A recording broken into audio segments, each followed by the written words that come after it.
If you have followed my channel, you know that I have this 2010 MacBook Air. And now it's time to learn a little bit about it. Here it goes.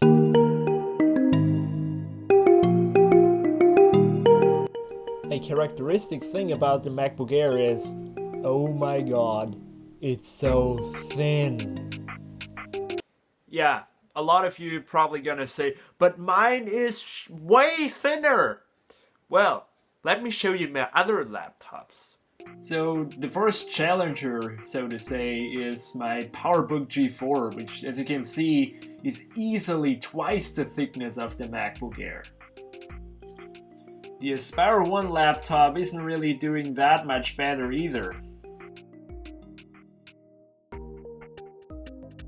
Oh, and the gigantic Dell Vostro? Well, just watch the video. Oh, and a little fun fact, the MacBook Air is actually as long as the Dell Vostro is wide.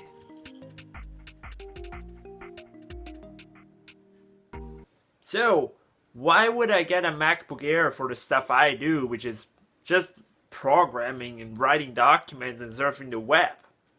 Well, one of the reasons is obvious. It's beautiful. It's got an 11-inch LED display. It's got a 1.4 GHz Core 2 Duo processor. And it has a multi-touch trackpad which can do all sorts of cool stuff, which I don't even know how to use, as you can see, because I always just use a mouse. But all of these reasons have really nothing to do with why I actually got it. I got it because it was cheap. Now, I thought this could be my new ultra-thin, ultra-portable, fast computer. What it ended up being is just a computer. Guys, you're probably gonna say, oh, this is an old piece of crap from 2010 with a Core 2 Duo dual-core processor. But I love the MacBook Air. Just imagine the speed improvements I had with this over this. Now, I'm not gonna go into benchmark testing and whatever, but I will just start up Google Chrome on both of these machines and we'll see which one is faster. 3 to 1. And boom! On the MacBook Air it's open. And my hard drive based netbook is still loading. And eventually, there it is, booted up. Yeah, maybe that was a little unfair. So let's do another test. Run NetBeans.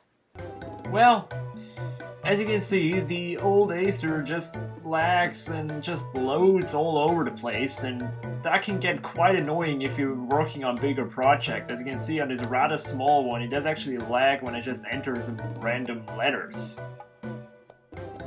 So the Mac, as you can see, hasn't really any trouble just doing some easy NetBeans work, and even when I have larger files with way more complex stuff, it holds up really nicely, and I never saw a real lag on this machine yet. So, after my two highly scientific tests, you could definitely see that the Core 2 Duo, which is slow, definitely beat the crap out of the old Atom, which is about the same year as the Core 2 Duo. Another thing is, how many times do people say, hey, I love your Mac? Yeah, the answer is not, because when they see this, you're automatically a rich asshole, and you're this guy with the Mac, the computer no one knows how to use. Now, in all seriousness, guys, I love my MacBook Air. This is like one of the best purchases I made like ever, because it is fast, it's reliable, it's really portable. It only weighs about a little more than a kilogram, and it does everything I need to do.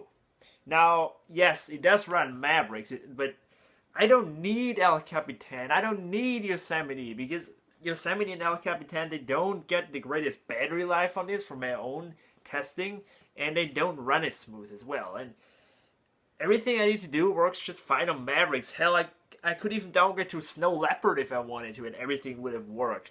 the way I want it. So this is it, MacBook Air 2010 review. Still an excellent machine. You don't need the latest and greatest just to do basic stuff like I do. And yeah, I'll probably keep this until I'm done with school. Probably longer than that. And this will be a good companion, I hope. So, thank you for watching, and I'll see you in the next video.